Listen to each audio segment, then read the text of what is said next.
familia con los mejores especialistas. En el café sabrás de medicina, educación y psicología. En el café vas a ver la moda y a despejar todas tus incógnitas. En el café lo vas a saber. En el café. ¿Qué tal, amigas? Bienvenidas en el café. Qué gusto que esta tarde se estén haciendo un espacio para platicar con nosotros de temas de mucho interés de nuestra vida diaria, y está de parte de CEFAM Puebla, el doctor Otto Paredes. Bienvenido, doctor. ¿Cómo está? Hola, buenos días. Antes de entrar de lleno hacia el tema, vamos a hablar de la mujer y su etapa de reproducción. Claro. Porque, bueno, hay quien te dice que 13, 14 años, bueno, después de que empieces tu primera menstruación, tu cuerpo está preparado para engendrar. ¿Es real o no es real, doctor? ¿O hay que esperar una madurez? ¿Cómo es?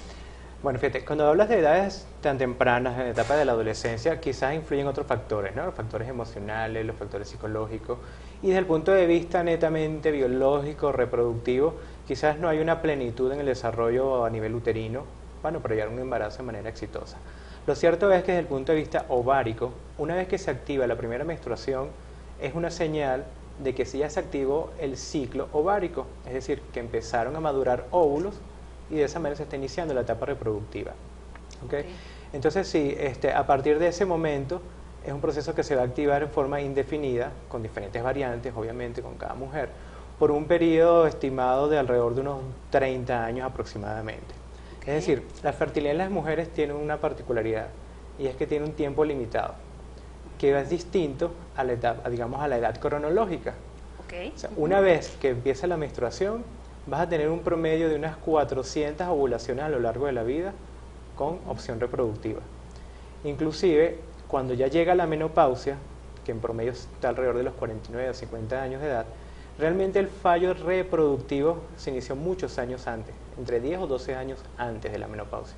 Entonces va de la mano, pero sí hay una diferencia bastante clara para los que trabajamos en esta área en cuanto a la etapa realmente de buen pronóstico reproductivo y lo que son los ciclos regulares que tienen el impacto de su salud, digamos, a nivel ginecológico o en su funcionamiento en general, ¿no? Mira, los riesgos fundamentalmente se tienen que ver con la, digamos, la evolución del punto de vista obstétrico más que todo, ¿no? Se sabe que las mujeres que se embarazan muy jóvenes tienen más riesgo de desarrollar complicaciones, como pueden ser, pues, partos prematuros o problemas de hipertensión inducida por el embarazo. Pero tampoco es que sea una norma que a todas les va a ocurrir. Lo que sí se ha demostrado es que tienen un poco más de riesgo de que tengan ese tipo de complicaciones. Si nos vamos realmente a lo que es pronóstico reproductivo, pues sí estamos hablando de óvulos que están en su mejor etapa, de la mejor calidad, para que el producto pues sea viable y efectivamente tenga un bebé sano, que es a lo que se enfrentan justamente las mujeres de más edad. Exacto. Y aquí ya hablando un poquito de lo que es la etapa, bueno, antes, desde que inicia la primera menstruación hasta, yo tenía la idea de la menopausia, hasta ahí podías tener hijos. Entonces hay realmente un lapso, exacto, ahorita que me decía más o menos 12 años antes, digo, en promedio, y me corrige si estoy mal, 48 años en México es la edad en donde las mujeres empiezan la menopausia, digo más o menos, porque bueno, cuando hablamos de una histerectomía, pues obviamente empieza la menopausia en ese momento. Claro, ¿no? Lo que pasa es que la menopausia como tal se define como un año sin ver, digamos, ya menstruaciones, ¿no? Obviamente en relación a ese fallo ovárico que ya ocurrió. Cuando hay una histerectomía se quitas el útero, pero preservas los ovarios, ya no tienes el parámetro para guiarte físicamente. O sea, los ovarios pueden seguir con su función, pero bueno, ya la mujer no lo va a saber porque no tiene el útero, que es el que le marca lo del sangrado, ¿no? Lo que está demostrado es que la disminución de la reserva ovárica, es decir, de la cantidad de óvulos que tiene, y con un potencial realmente fértil, empieza a disminuir en un promedio entre 8 a 12 años antes de la fecha de la menopausia. Por lo cual, ¿cómo se expresa eso clínicamente? Que las mujeres que están entre 38 y 40 años de edad, pues ya empiezan a tener dificultades para embarazarse por el solo hecho de la edad, independientemente que tengan otros factores. O sea, el factor que tengan, le agregas el de la edad, que evidentemente es el más importante. Y hablando precisamente ya de la reproducción asistida, cuando tú decides embarazarte, a lo mejor como dices, a los 38 o 40 años, ¿qué papel juega obviamente todo tu organismo ahí. Estás poniendo ya un implante de un óvulo fecundado, entiendo. Ajá. Sí, es así, si no me platica Ahorita cómo te es, platico. doctor. Y los nutrientes que pasan por, bueno, lo que siguen haciendo los ovarios o la función que tengan y eso, ¿es, digamos, la suficiente como para que el bebé nazca bien? Sí, fíjate una cosa, ahí hay un punto importante. A veces cuando hablamos de envejecimiento en general, pues de envejecimiento celular, la idea general que se mantiene es esa. Bueno, será que ya cuando tienes más edad, tu útero no es capaz de alimentar a ese bebé. Se menciona mucho eso, ¿no? La parte nutricional, que realmente lo puedas llevar a cabo, que no te vas a cansar, en fin, como lo quieras enfocar. Pero realmente el impacto reproductivo no viene por ese camino. No es que no influya, pero realmente no viene tanto por ese camino. El impacto fundamental viene por la calidad del óvulo que está implícito en ese caso. Porque ¿qué es lo que ocurre? La reproducción de las mujeres es diferente de los hombres. El funcionamiento de la gónada es distinto. Okay. Mientras el testículo genera nuevos espermatozoides diariamente, y bueno, serán de mayor o peor calidad en función de múltiples factores, principalmente de tipo ambiental, los ovarios no. Las mujeres nacen con una reserva ovárica, y esa que tienen es la que van a tener para el resto de su vida. Se dice que para el momento del nacimiento, más o menos de un inicio de unos 6, 7 millones de óvulos, para el momento del nacimiento se ha reducido a más de la mitad. Y para el momento que llega esa primera menstruación, entre los 12 y los 14 años, pues ya tienen aproximadamente 400.000 óvulos. Y esa diferencia tan gigantesca se fue, digamos, deteniendo, se fueron perdiendo, destruyendo, incluso durante la niñez. Entonces, ¿qué pasa?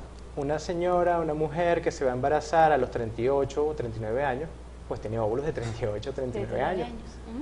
Entonces, ¿qué pasa? Ahí tienes dos elementos que entran en juego.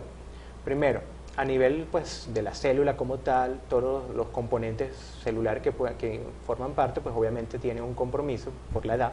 Sí, claro. Pero además está la parte genética. El ovocito termina de madurar en ese momento de la fecundación. Entonces, si esas estructuras celulares, intracelulares, no funcionan adecuadamente por el efecto de la edad, tienes más riesgo que hayan trastornos cromosómicos. El síndrome de Down, por ejemplo, es un problema de disyunción del cromosoma 21. Es decir, esa célula que tenía 2 cromosomas 21 debió haber perdido uno y quedarse con uno solo, ¿verdad? Para que al unirse al del espermatozoide vuelvas a tener un par. ¿Qué ocurrió con ese óvulo? No logró perder ese cromosoma, tiene 2. Al llegar el del espermatozoide ya tienes 3. Entonces, una trisomía no es normal. Y te digo el 21 porque quizás es el caso más emblemático, porque es el que tiene cierta expectativa de vida, de acuerdo al compromiso físico que pueda tener. Pero realmente son más frecuentes alteraciones más severas de otros cromosomas, y entonces son sencillamente embriones que no logran embarazarla. Entonces todo aparentemente está normal, tienes ciclos regulares, un útero sano, eres una chica delgada, deportista, nunca fumaste, tu pareja está sana, y dices, bueno, doctor, ¿qué pasa? No me embarazo. Bueno, porque ahí está la impronta que está llevando la edad. Ahorita que bueno, nos está comentando esto, información nueva, no sabía que ya teníamos reserva ovárica. O sea, limitada. Pensé que era producción mensual. No, fíjate, tienes una reserva y lo que hace es que cada mes, por los mecanismos hormonales, se van activando. Entonces, vas a suponer, se activan, ponle tu 10, 20 óvulos para que madure uno solo. Los otros 18, 19 se detienen, se pierden y ya. ¿Hay alguna medición de la calidad de los óvulos? Si, por ejemplo, quieres, a lo mejor tu idea no es, tengo problemas para embarazarme, sino, bueno, como dices, una chica normal, a la que cumple con todos los requisitos aparentes, claro. ¿Podría hacerse un estudio de eso o no existe? Bueno, lo que pasa es que los estudios tienen un punto de relatividad ahí, ¿no? Eso entraría en lo que llamamos la evaluación de la reserva ovárica. Que estoy hablando que es cantidad, calidad, etcétera. Pues lo ideal sería tener una idea más o menos aproximada de cómo estás.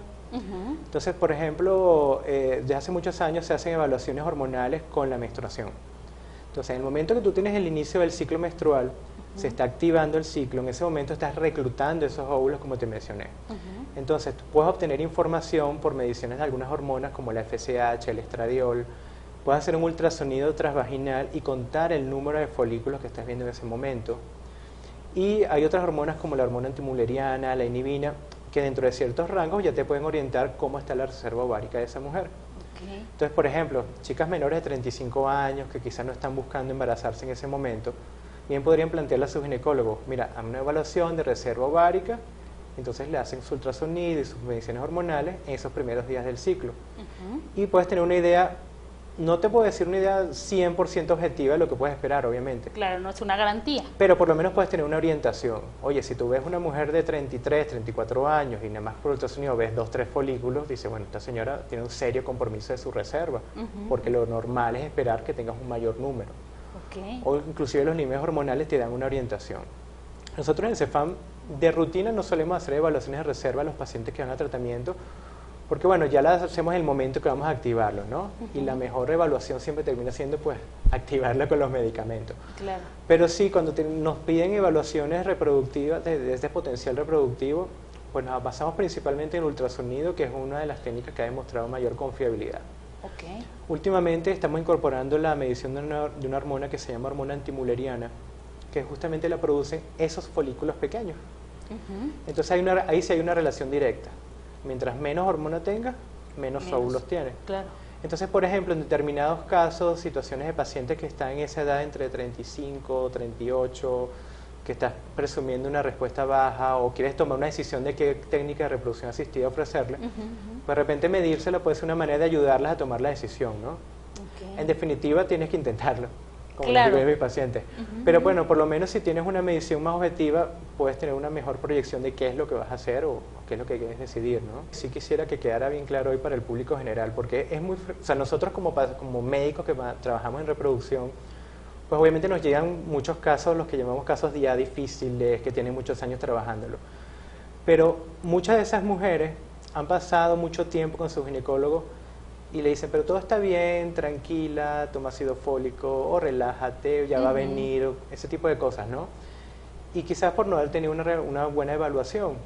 Entonces sí, es importante que estén informadas, que le pidan a sus ginecólogos, dime, ¿realmente voy a tener problemas? ¿Qué tipo de exámenes me puedes hacer? ¿Me los puedes hacer o mándame a algún sitio? O sea, tomar esa iniciativa de velar por su propia salud reproductiva, ¿no? Claro, y es que esto que estás diciendo a final de cuentas es tiempo, ¿no? Cuando de repente dices, bueno, sí, doctor, me quiero embarazar y a lo mejor te dicen un año, o esa respuesta de, es que relájate, cuando dejes de preocuparte por eso, seguramente te vas a embarazar, ¿no? Así es algo que escuchamos. Frecuente. Sí, con frecuencia, efectivamente. Y entonces, a lo mejor le das si tienes 35 años y te esperas 2, 3, a ver si es cierto que relajándote va a funcionar, estás perdiendo tiempo muy valioso. Tiempo. Y entonces, lo que vemos en esta área nosotros es que, en general, a nivel social, ¿qué es lo que está ocurriendo? Esto es un fenómeno ya mundial. Y es que las mujeres están retrasando la reproducción. Exacto. Hay más expectativas de experiencias laborales, de trabajar, de logros profesionales, ese tipo de situaciones, pero la edad biológica reproductiva sigue siendo la misma de aquellas etapas donde las mujeres se embarazaban, como me decías, a los 15, a los 16 años. Entonces era muy frecuente que de repente a los 20 o 22 años ya tenías 2, 3 hijos y a lo mejor decías, bueno, ya tengo mi paridad completa. Hoy en día cada vez es más frecuente que sea después de los 35 que vienes a buscar ese primer hijo. Exactamente.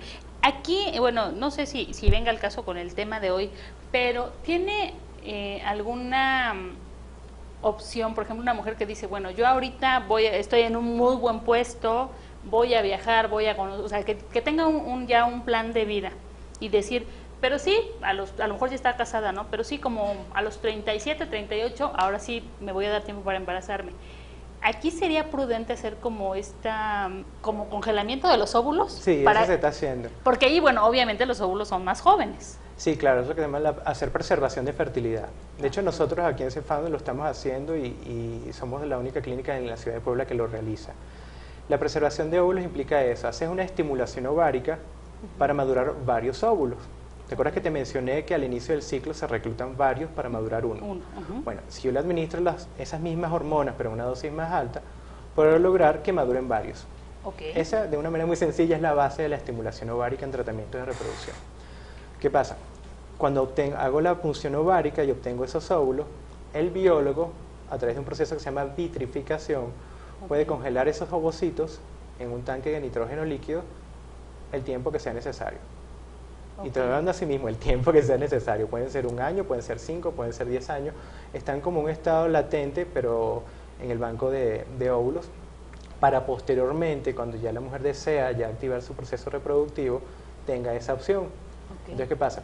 Si tú, por ejemplo, bajo ese panorama que estás planteando, estás en 29, 30 años, en ese boom profesional, y tomas esa decisión, y finalmente vas a embarazarte a los 38, si en ese momento a los 38 ya estás en ese problema que te menciono, disminución de reserva ovárica o fallo ovárico inclusive, tienes un respaldo, porque son óvulos que se vitrificaron a los 30 años de edad con el potencial reproductivo de los 30 años de edad. O sea, literalmente detienes el tiempo.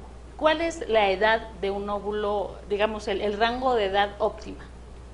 La mejor edad para embarazarse desde el punto de vista de calidad está entre los 20 y los 35 años de edad. Ese es el margen de mejor pronóstico reproductivo. Cuando pasas el umbral de los 35, ya empieza a disminuir la cantidad y la calidad ovocitaria. Es una curva que va descendiendo. Cuando pasas el umbral de los 38, la curva empieza a caer de una manera más dramática. Y después de los 40 se hace muy, muy difícil generar embriones sanos. Ya es caída libre. Ya es caída libre. Prácticamente. Cuando uno toma una decisión de reproducción asistida, lo que comentábamos, a lo mejor a los 40 años que dice sí hubo un congelamiento del embrión del óvulo, y lo vamos a implantar. ¿Hay algún lapso de edad también para eso? Para transferir embriones, ¿te refieres? Para Mira, la reproducción. En teoría, mientras tengas un útero en condiciones que responda a los medicamentos, puedes transferir embriones siempre que sean embriones generados por óvulos sanos con un buen potencial reproductivo. Ahora entran en cuenta otras consideraciones. Por ejemplo, desde el punto de vista ético, no sería razonable transferir embriones a una señora de 60 años, por ejemplo. Claro. Aunque tengas la tecnología y tengas todo el conocimiento para hacerlo y la capacidad de hacerlo. Entonces, por ejemplo, nosotros nos hemos puesto un límite de 50 años de edad, porque también vas pensando en el después. O sea, cuál es la sobrevida que va a tener a futuro con respecto a su hijo, ¿no? Fuera de condiciones generales de salud como riesgo de diabetes, hipertensión, es decir, las condiciones generales que podemos tener, ¿no? Pero, por ejemplo, mujeres de 45, 46, 48 años de edad pueden embarazarse siempre que tengamos óvulos sanos. Es decir, si te está diciendo que vamos a un umbral entre 40 y 41 años como límite de calidad ovocitaria, ¿cómo hago entonces con esa mujer de 48? Me preguntarás. La mayoría de las mujeres mayores de 42 años de edad, digamos ese grupo de 42 a 50, para ponernos un límite, se pueden embarazar con otra técnica que se llama donación de óvulos. Entonces, fíjate, puedes generar un embrión con un óvulo de otra mujer, óvulos que tengan pues 20, 22 años, y de esa manera ese embrión se lo transfiere a esta chica de 45 años y ella se va a embarazar. Y va a tener un embarazo, inclusive con menos riesgo que la señora de 39 años que se embarazó con óvulos propios. Wow. Hay una creencia por ahí que cuando tú ya tuviste un hijo relativamente joven, no importa el tiempo que pase cuando es el segundo. ¿No? ¿Es real o no tiene nada que ver? No, realmente no tiene nada que ver, porque igual las condiciones de salud pueden cambiar en el lapso de la vida, ¿no? Algún proceso inflamatorio de tus trompas, alguna otra condición que haya cambiado tus condiciones reproductivas. La infertilidad secundaria, así se llama, parejas que han tenido un bebé y después ya no logran embarazarse, obviamente no es tan frecuente, pero sí se ve con cierta regularidad en la consulta, ¿no? No te puedo hablar de porcentajes, pero sí puede pasar. Y siempre son condiciones que cambiaron, pues. Hay algo que estaba como muy estandarizado, que de repente decían, es que no te puedes embarazar porque tienes la prolactina elevada. Bueno, es una hormona que todos los tenemos, hombres y mujeres. En el caso de las mujeres, cuando se eleva, pues sí puede afectar el funcionamiento del ovario, ¿no? Esa regulación ovárica, y si no ovulas, pues va a ser más difícil embarazarte, ¿no? Pero es un factor que influye, pero tampoco es tan determinante ni tan frecuente. Ok, sí, porque era como uno de los puntos. No, es que seguramente tienes la prolactina elevada, un tratamiento y ya puede Además funcionar. Que la prolactina es como, digamos, como un reactante de estrés. Inclusive si te tomas la medición a las 2 de la tarde te puede salir más alta que si te la tomas a las 8 de la mañana. O si estás en una etapa muy complicada ahí en el trabajo, se te puede subir también. O sea, hay muchas fluctuaciones por muchos factores. Ok. Es la hormona que nos sirve, bueno, a las mujeres. Sí, la función principal de la prolactina ya es en la etapa de la lactancia. Exacto, ¿verdad? Para estimular la producción de leche. Y entonces, pero igual las reproducimos todo el tiempo y tiene otras implicaciones, ¿no? ya hablamos de lo que es la edad, lo que es la situación en los dos aspectos, tanto en Claro. la edad de nuestros óvulos como nuestra edad física o cronológica, ¿sí? ¿Está bien? Sí. ¿Qué es esto de inseminación intrauterina? Ok, cuando hablamos de técnicas de reproducción asistida, en principio, en general, podemos clasificarlas en dos. La primera, inseminación intrauterina, consiste en colocar una muestra de lavado espermático, es decir, una muestra de semen preparada, dentro del útero de la mujer el día que está ovulando. Básicamente, como que mejorar las condiciones naturales. O sea, si yo Ok. estimulo la ovulación, genero la ovulación en un momento determinado, y en ese momento que estás ovulando coloco la muestra de semen dentro del útero, pues terminaste mejorando todas las etapas. Mejoraste la ovulación, mejoraste calidad de semen, sincronizaste mejor el proceso. Pero bueno, depende de que las condiciones básicas estén dadas, ¿no? Claro. Entonces esa es una alternativa para parejas que tienen alguna dificultad leve. Ok. La otra técnica se llama fecundación in vitro. Como su nombre lo dice, la fecundación ocurre en el laboratorio. Ok. Entonces, igual estimulamos los ovarios con los medicamentos, solo que cuando están maduros, en lugar de hacerla ovular, lo que hago es extraer los óvulos. Ujú. Y es en el laboratorio donde el biólogo va a fecundar esos óvulos pues con las muestras de semen. Ok. Se dejan unos días en el laboratorio y finalmente ya el embrión es el que le voy a transferir al útero. Ok. Es decir, hacemos el trabajo de la trompa. Esto es lo que normalmente ocurre en la trompa uterina en la mujer. Entonces, ahí ves una diferencia bien clara. Sí, claro. El manejo del factor ovárico, básicamente, ¿no? Sí, digo, a lo mejor lo voy a decir un poco simple, Ajá. pero en uno es que la fecundación sea Dentro del cuerpo. dentro del cuerpo y y la el otra en el otro es laboratorio. te implantan un óvulo fecundado. Sí, Sí, es correcto. ya directamente en división celular, exactamente. Entonces, claro, hay una variante ahí también en las expectativas de éxito, obviamente. Ujú. Cuando haces una inseminación intrauterina, pues igual estás apostando a ese proceso natural. Entonces, volviendo al contexto de la edad, cuando haces una inseminación intrauterina en una chica de 32 años, la expectativa no va a ser la misma que en una de 40. Ok. O sea, una chica de 32, 33 años, si tienes trompas normales, un semen que se mejoró con la preparación, pues tienes una opción de éxito real. Ok. Fíjate cómo es lo de los porcentajes, que yo creo que ahí es donde está la clave. Cuando tenemos mujeres menores de 30 años de edad, la expectativa de embarazo en cada ciclo natural es alrededor de un 20%. Solo eso. Guau. Solo eso. Claro, si lo vas intentando todos los meses y todo va bien, la mayoría se embaraza en el primer año. Pero por mes es solo 20%.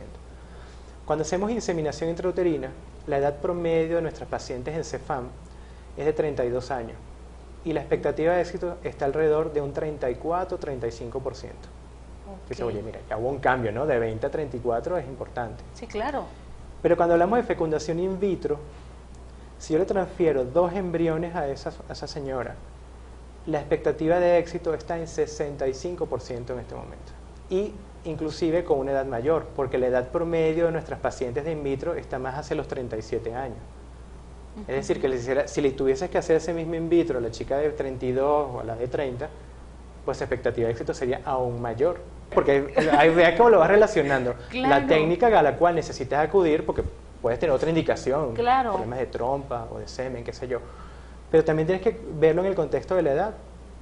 Entonces, una mujer que tenga obstrucción de las trompas, pero tenga 32 años, va a tener mejor expectativa de éxito que la otra mujer con las trompas obstruidas, pero de 38. Ujú, sí, claro. ¿Ok? Oye, esto que nos acaba de decir, bueno, yo no sé por qué tenía la idea de que era, o sea, si había una, digamos, una relación en cualquier etapa de tu ciclo reproductivo, que me parece que hay 4 días que te dicen, ay, sí, que ni se te acerquen porque entonces te vas a Sí, embarazar. claro, porque es el momento alrededor de la ovulación, ¿no? Pero solo es un 20% la posibilidad. Bueno, Solo eso. yo me imaginaba que en esos 4 días era como el 100 de así No. de bueno. No, para Que ni nada. se te acerquen si no Si quieres tener familia, ¿cuántos ¿no? millones seríamos? Sí, el proceso reproductivo humano no es tan eficiente como pensamos. No como los conejos. No, Eso exacto, sí, ¿verdad? por ejemplo. Ok, entonces fíjate cómo podemos apoyarnos en reproducción asistida para manejar el factor edad, como te mencionaba. Entonces ahí tenemos alternativas para ayudar a las parejas. Entonces fíjate qué ocurre. Haces una fecundación in vitro. Ujú. La mayoría de las clínicas suelen transferir los embriones a los 3 días de desarrollo. Ok. Es decir, extraes los óvulos, los fecundas y 3 días después debes tener embriones que tengan entre 6 y 8 células. Y entonces ahí decides, bueno, le coloco 2, le coloco 3 en función de los criterios de la clínica. Nosotros cuando realizábamos eso, las tasas de embarazo están alrededor de un 48-50%. ¿Qué pasa? Los embriones humanos realmente siguen desarrollándose hasta un día quinto o sexto, para después salir de la membrana donde están y buscar implantarse en el endometrio.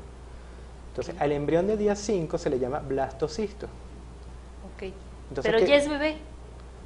Sí, bueno, yo diría que sí, porque realmente lo que te falta es el momento de la implantación. Una vez que el embrión se implanta, ya empieza a desarrollarse y finalmente terminará siendo un bebé. Acuérdate que es un proceso de un continuo. Tienes 2 células, después 4, después 8, 16 y así exponencialmente a lo largo de toda tu vida, ¿no? Entonces, ¿qué pasa? Si nosotros tenemos la capacidad en el laboratorio de llevar los embriones hasta el día 5, el día 6, o sea, cuando ya le falta muy poco para eclosionar y llegar al endometrio, ¿qué va a ocurrir? Pues tengo más días de evaluación. En vez de evaluarlo 3 días, lo estoy evaluando 5. Okay. Y la experiencia reportada mundialmente y la nuestra es que muchos embriones se detienen en el día 4. Okay. Entonces, si tú el día 3 tienes, por ejemplo, 6 embriones con características para ser colocados en el útero, seguramente el día 5 vas a tener 2 o 3. Okay. Evidentemente, no es lo mismo tomar la decisión de un pool de 6 que de un pool de 3 o de 2. Si son 2, ya está tomada la decisión. Pero se tomó la decisión de manera natural. Es decir, el embrión que venía de malas condiciones se suele detener antes de estar en condiciones de transferirlo. Eso es lo que ocurre. Digamos que la selección natural ocurre desde ese momento. Entonces, si tú tienes una mujer de 39 a 40 años de edad que le estás explicando lo importante de la calidad de los óvulos, etcétera, todo esto que hemos mencionado, y yo le ofrezco esta técnica, ¿qué ocurre? Le puedo decir, mira, te estoy colocando un único embrión de los 5 o 6 óvulos que obtuvimos, pero por lo menos tienes la certeza que es el embrión de mejor pronóstico. Claro. No te puedo garantizar que esté sano, que no esté, etcétera. Ok, pero por lo menos sabes que llevas esa parte de la selección natural que ayudó a ese proceso de selección. Sí, ya es con una ventaja. Entonces, fíjate qué ocurrió. De ese 50% de tasas de embarazo, subimos a 65%. De verdad que estoy impactada con esta información. ¿Cómo de repente no conocemos nuestro cuerpo? Eso es lo que pasa, ya, sí. Me cayó el 20. No conocemos nuestro cuerpo, no sabemos cuál es su funcionamiento. De verdad, escuchar estas pláticas nos sirve de mucho. Ahorita en el corte yo le preguntaba al doctor que, bueno, a final de cuentas, cuando tú haces, bueno, cuando ustedes en laboratorios en una fecundación, estamos hablando de vida, ¿no? De sí, claro, bebés, claro. Que no siempre llegan a término.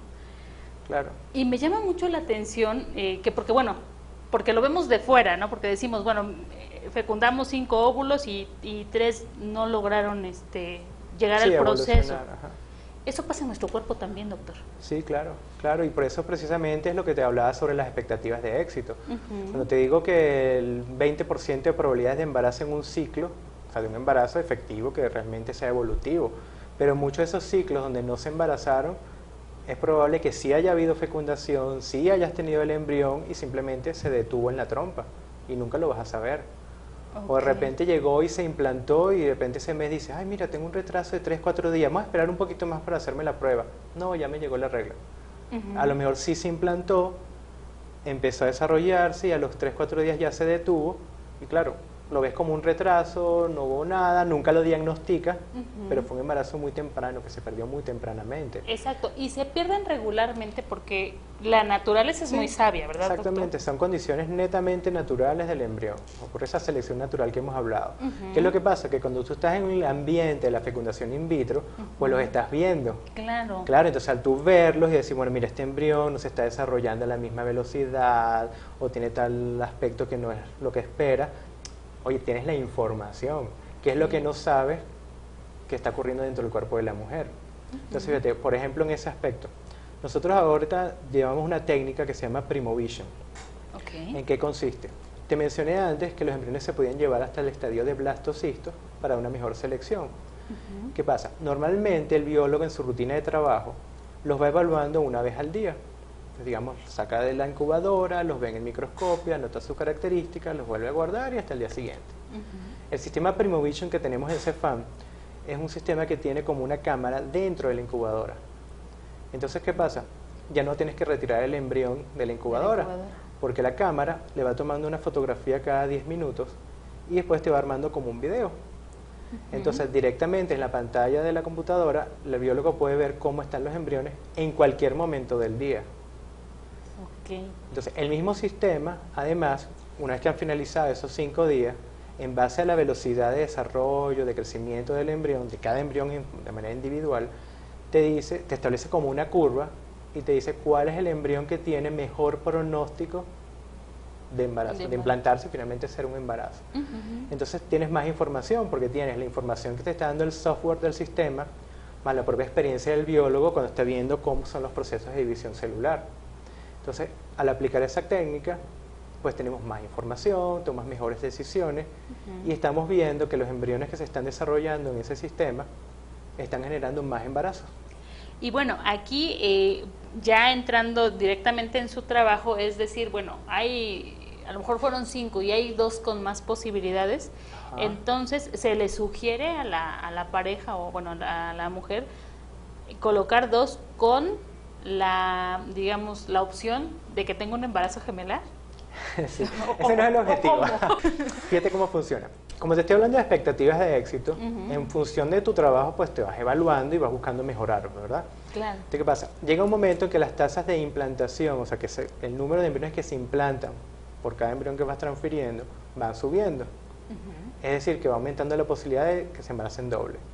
Entonces, por ejemplo, ¿qué hacemos nosotros ahora? Estamos transfiriendo 2 embriones. Hace 3 años transferíamos 3. ¿Te acuerdas cuando te mencioné que la tasa de embarazo con embriones día 3 era menor? Entonces, claro, ponías 3 para tener esa posibilidad de embarazo. Hoy en día ya estamos poniendo 2, es decir, 1 menos. ¿Por qué? Porque al mejorar la tasa de embarazo nos permite reducir el número de embriones a ser transferidos, por lo tanto el riesgo del embarazo múltiple. Claro. Cuando ponía 3, el riesgo del embarazo gemelar era más o menos del 30% de las pacientes que se embarazaban. Pero también tenías el riesgo del triple, que no era muy frecuente, sí es cierto, pero eventualmente llegaba, y si llegaba, pues es un problema. Entonces, hoy día, si yo pongo 2, o te embarazas de 1 o te embarazas de 2. Y un embarazo gemelar, pues se puede llevar a feliz término, con más control, con más cuidado, pero digamos que inclusive en forma natural ocurren los embarazos gemelares, ¿no? Claro. O sea, Pero que las mujeres pueden llevar un embarazo de 2. Una pareja que está tomando la opción de embarazarse con reproducción asistida, si llegan 2, es como 2 por 1, ¿no? Yo entiendo. Eso es lo que dicen los pacientes siempre. Después ya no me visitan más porque están demasiado ocupados, pero sí, eso es lo que mismo que dicen. Pero sí pasa, ¿no? Sí, pero fíjate, no es tan frecuente como piensan, ¿no? Te estoy diciendo tasas de embarazo de 65%. Bueno, cuando los llevas al 100, o sea, de 10 parejas que se embarazan, el 30 se embarazan de gemelo. Es decir, siempre es más frecuente que se embaracen de 1 que de 2.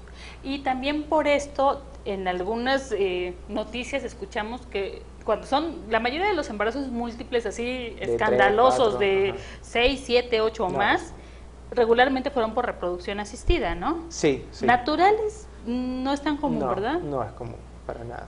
Y es por esto, porque entonces dicen, bueno, ¿van todos a ver cuál pega o cómo? Ahí pueden ocurrir 2 cosas. Si el tratamiento fue fecundación in vitro, pues evidentemente colocaron ese número de embriones, lo cual desde mi perspectiva pues es una mala praxis. Claro.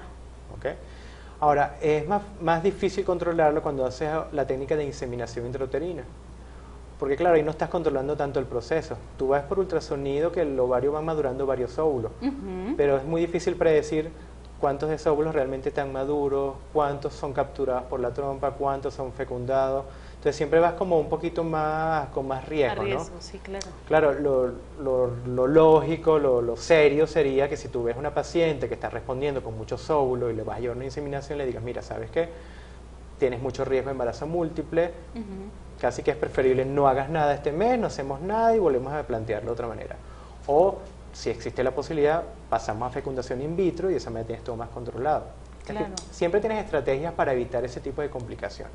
Sí, porque digo, después de ser como un sueño, pudiera parecer una pesadilla. No, esos casos son realmente mal manejo en las técnicas reproductivas. ¿Qué pasa cuando tienes 5, bueno, no sé si sea del caso, tienes 5 embriones que están evolucionando bien todos? Ese es un dato bien importante. Empiezas con toda esa expectativa que hemos platicado y resulta que dices, mira, te está yendo súper bien. Qué bueno. Llegamos a blastocisto, en Primovision y resulta que tenemos así 5 embriones transferibles todos. Bueno, en ese caso, ¿qué sugerimos? Igualmente transfiero 2 embriones, que es la expectativa que estamos trabajando, pero los otros se pueden vitrificar, se pueden guardar. Así como te hablé de la vitrificación de óvulos, pues también se puede hacer con los embriones. Entonces, igualmente los embriones se mantienen en el banco de nitrógeno líquido para usarlos más adelante. Bien sea que no se embaracen en ese primer tratamiento, o bueno, que vengan a buscar al hermanito el próximo año. Ok, y ya está, y ya tienes obviamente esos embriones con óvulos más Claro, jóvenes, ¿no? De cuando exactamente. menos 2 o 3 años antes. Sí, claro, exactamente. Entonces, claro, ya cuando vengas a buscar el hermanito, pues ya no tienes que pasar por toda la estimulación ovárica, no tienes que hacer el in vitro, es mucho más sencillo. Solo hay que preparar el útero, pues preparar el endometrio, desvitrificar los embriones, los transfieres. Igual con una muy buena expectativa de éxito. Ahora, digo, a lo mejor es pregunta difícil y si se puede contestar bien.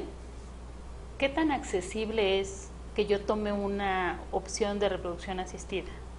Mira, esa pregunta es bien importante, porque sabes que hay como el concepto general de que no, es que ni te acerques, eso es demasiado caro, eso es imposible, eso siempre lo plantean en unos términos como Inalcanzable. inalcanzable. Y hay un ejemplo que siempre, tengo un amigo que siempre lo pone. Cuando hay pacientes que le llegan con esa pregunta, le dice, ajá, ¿tú tienes coche? ¿Cuánto te costó tu coche? ¿Cuánto pagaste por la inicial? Entonces, cuando vas a ver el costo del tratamiento de reproducción asistida, pues hasta el coche más económico es más caro que un tratamiento de reproducción asistida, en primer lugar. Segundo, existen también múltiples opciones. Puedes tener el costo de un tratamiento. Nosotros en CEFAM en particular le damos mucha importancia a eso y le estamos ofreciendo a nuestros pacientes algo así como una especie de paquetes de combinaciones de 2, de 3 tratamientos que les permiten bajar los costos. Ok. Entonces, realmente no es tan exagerado como se plantea y siempre les digo, mira, es cuestión de que preguntes. Esto es algo transparente, nosotros no nos va ni a hacernos sentir mal, ni a sentirnos ofendidos porque me llegas, me hagas una consulta y me digas, doctor, ¿y cuánto me va a costar el tratamiento? Perfectamente, le explicamos todas las opciones, bueno, para que puedan tomar su decisión. Lo que sí me pienso que no es concedible es que teniendo el factor edad de por medio, digas, no, mira, eso es muy caro, mejor no hagas nada y síguete tomando el ácido fólico, relajándote porque no vale la pena porque es muy caro. No, tienes que pensar primero en tu proyecto y si tu proyecto de vida implica buscar un embarazo a esa edad avanzada, pues mira, no hay nada que genere más motivación que eso. Sí. Te sorprenderías de las historias que tenemos de parejas que mueven cielo y tierra en pro de ese objetivo, porque hay un sentido mucho más profundo, el sentido de trascendencia. Trascendemos a través de nuestros hijos y esa es una motivación muy, muy, muy fuerte para luchar cuando tenemos estos factores de por medio. Exacto. Esto que estás comentando, doctor, yo creo que es bien importante. A veces, como dices, nos planteamos como muchos sueños de cosas materiales. Claro. Bueno, sí, entonces un día voy a tener la casa en tal fraccionamiento o el coche de asientos de piel, así. Pero ¿cuántos hacemos como el punto de ver qué es verdaderamente lo que implica trascender, Claro. dejar de verdad una huella importante en este mundo, ¿no? Como lo sería un hijo. Sí, claro. Entonces sí, yo sí de verdad que les invitaría a todas las mujeres a cualquier edad, pídanle a sus ginecólogos que te evalúen tu reserva ovárica, que te hablen de tu pronóstico. Y si estás buscando un embarazo y tienes ya más de 30 años, inclusive, no digamos de 35, que ya sabemos que hay compromiso, desde un poco antes, acércate, pregunta, busca una evaluación, infórmense. Claro. Infórmense. Hay muchas mujeres más jóvenes, cronológicamente me refiero, 30, 32, 34 años, y ya tienen compromiso de reserva ovárica. O sea, eso no lo puedes saber hasta que te evalúan. Entonces, exacto. son casos raros, que a lo mejor es alguna mutación genética, lo que sea, pero existen. Y para ti eres un 100%, ¿no? Claro, pero también, doctor, esta situación lo comentábamos, no recuerdo si con usted o con alguno de los otros médicos de CEFAM, que desgraciadamente el ritmo de vida, la alimentación y todas estas situaciones a las que nos enfrentamos de cero grasa, cero de repente compromete nuestra producción de óvulos sanos o óptimos, ¿no? Entonces, yo creo que sí es importante que la gente se acerque, como dices tú, doctor, a buscar esta información, a conocer un poquito más, porque sí, hoy por hoy, antes, digo, la mayoría de las mujeres era muy fértil, ahora te encuentras con muchos casos de que dices, pero ¿por es lo qué? mismo que estamos platicando, porque en ese antes que hablamos, se embarazaban más jóvenes, así de simple. Exacto. Entonces no es que antes eran más fértiles, era que se embarazaban más jóvenes. Entonces no hay ahorita como que las chicas de 18 a 25 años, por cuestiones alimentarias, no produzcan cierto tipo de hormonas. Muy raro. Sí hay un impacto, obviamente, el sobrepeso, influye en la regulación hormonal de tus ovarios, etcétera. Pero realmente el punto clave en el pronóstico reproductivo es la edad del óvulo. Okay. Ese es el punto clave, Entonces, fíjate, cuando dice, por ejemplo, volviendo un poquito ya a lo que hablamos al inicio sobre eso de la edad y que antes las mujeres eran más fértiles o no. Estaba leyendo hace poco un artículo, decía que en los años 1900 la expectativa de vida de las mujeres era alrededor de los 50 años. Entonces, claro, cuando ya veían que llegaba la menopausia, ¿qué implicaba eso? Ya me voy a morir. Sí, claro. Ya me voy a morir porque llegó la menopausia. Hoy en día no. Hoy en día la expectativa de vida está sobre los 75 años. Sí. Es decir, vas a pasar una tercera parte de tu vida en menopausia. Exacto. Entonces fíjate cómo han cambiado todos los patrones sociales, ¿no? Entonces igualmente desde el punto de vista reproductivo pues ha pasado eso. Esa curva de tener hijos entre los 15 y los 20 se fue rodando, después a los 20, después a los 30... Y entonces cada vez hay muchas que vienen por encima de los 40 a buscar un primer hijo. Claro. Entonces tú dices, ya va.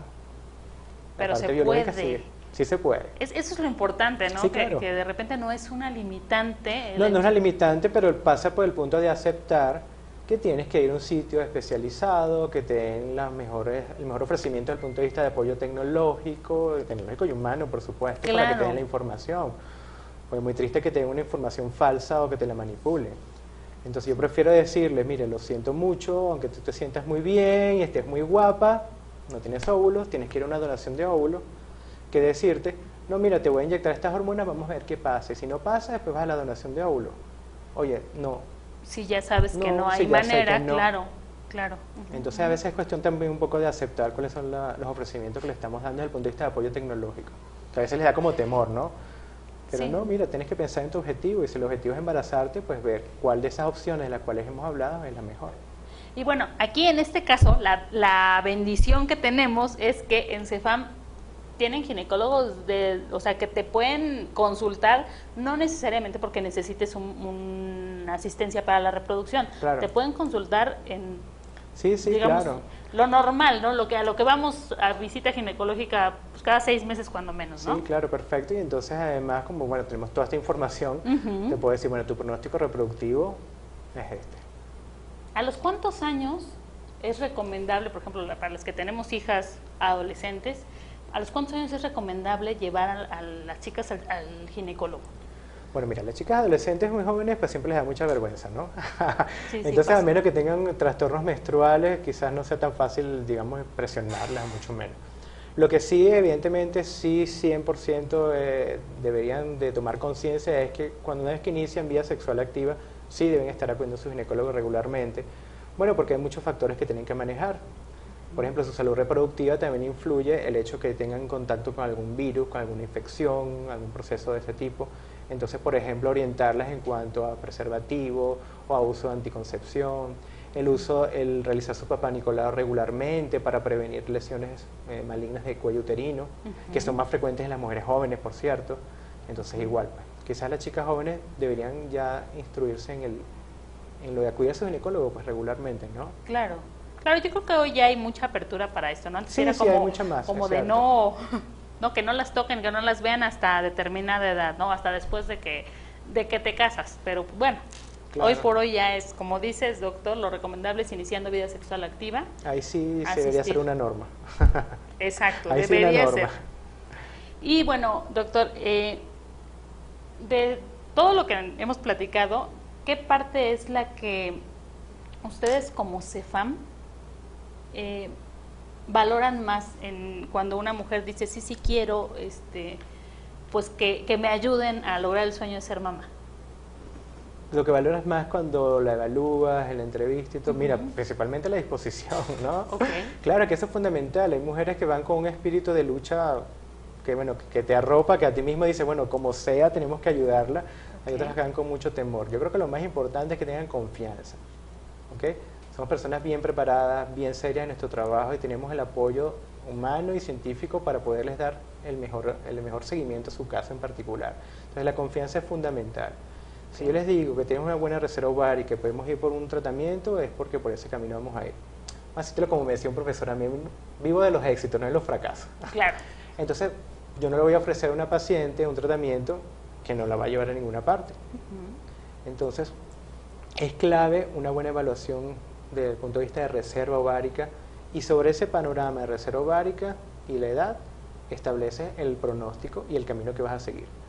Si el factor extra que tiene es de las trompas o un mioma o el semen de su pareja, claro que influyen, todo entra en la ecuación, pero sobre todo que les vamos a dar una visión integral. No es que es la paciente que tiene la trompa obstruida, no, es la paciente fulanita de tal, con un nombre, con una edad, con una historia, con un factor tubárico y que además su pareja o no tiene pareja. Es decir, tienes que evaluar todos los elementos que están implícitos en ella, ¿no? La verdad es que a mí me da mucho gusto platicar con ustedes porque aparte de toda la información que nos hacen favor de compartir, que es mucha y cada vez aprendemos más, también es conocer un poquito la parte humana de las personas que forman CEFAM. En el café vas a hablar de familia con los mejores especialistas. En el café sabrás de medicina, educación y psicología.